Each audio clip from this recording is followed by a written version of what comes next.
Zee 24 तास एक पाऊल पुढे। लकी कंपाऊंड मधल्या अन्य 2 इमारती देखील पाडायला सुरुवात झाली आणि गुरुवारी रात्री याच कंपाऊंड मधल्या 7 मजली इमारत जमीनदोस्त झाली होती।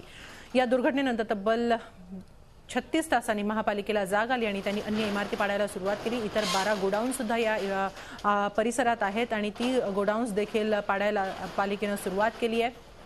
दरम्यान या इमारतीमधल्या रहिवाशांना अन्यत्र हलवण्यात आलंय। आत्ताच मिळालेल्या माहितीनुसार या लकी कंपाऊंड परिसरातील इतर अनधिकृत बांधकामं पाडायला 36 तासांनंतर का होईना महापालिकेला जाग आली आणि ती पाडायला सुरुवात झालेली आहे। या परिसरात इतर 12 गोडाऊन्स होते, ती गोडाऊन्सही पालिकेनं पाडायला सुरुवात केलेली आहे। दरम्यान या परिसरातल्या अन्य इमारतींमधल्या ज्या इमारती पाडण्यात आलेल्या आहेत त्या इमारतींमधल्या रहिवाशांना अन्यत्र हलवण्यात आलंय।